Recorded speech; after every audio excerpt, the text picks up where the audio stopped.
So how exactly was Yuji managing to survive exposure to Jogo's domain expansion? Shout out to Sandy for asking me about this, who said, is Gojo able to project his infinity onto other people to protect them? Because if not, just what was happening in this scene? So let's talk about it. Okay, I've actually seen a lot of people ask about this, and I think there's a few different things happening in that scene. But first and foremost, I want to say that no, Gojo cannot give someone else the infinity. That is just the neutral application of his curse technique. He can't take that and apply it to anyone else. However, what he can do is just use his curse technique on other people, like we see here of him just basically suctioning Rico to his hand. I also see Gojo do something to that effect here where it's allowing Yuji to stand on top of the water. So he doesn't have the infinity on Yuji, but he is manipulating infinities around the both of them, if that makes sense. But again, that's not akin to Yuji having the infinity. Yuji is susceptible to things coming toward him right now.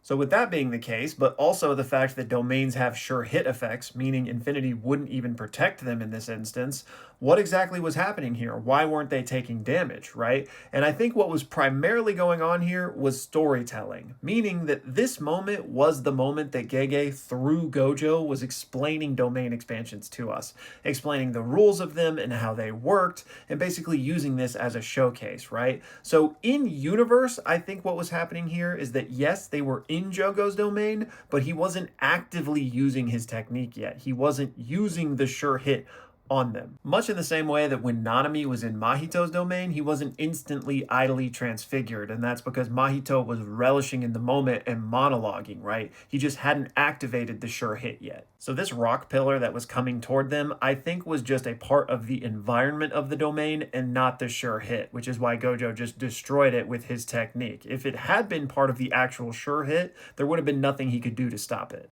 But like we can see here, Yuji was affected by the environment of the domain because he touches a piece of it and it instantly burns him, right? So the environmental effects and the sure hit effect must be two separate things when it comes to a domain. And as far as to why Yuji and Gojo weren't just instantly turned to ash from the environment, because Jogo does say that most people do, it could just be because they're sorcerers and are a bit stronger and durable in general because of cursed energy. But ultimately what I think was happening there was just story. I don't think Gege was necessarily considering all the different facets of nuance that could be at play here, because this was just chapter 15 of the manga, perhaps before he had ironed all that out in his mind. And again, the whole point of it was just to explain what domains are and how domain clashes work. So yes, even though they were in Jogo's domain for a little bit, I think in reality it never got a chance to take effect because Gojo opens his domain, destroying it. So to circle all the way back around, no, Gojo cannot apply his infinity to other people, but he can use his curse technique to try and defend other people, both with the attractive and repulsive forces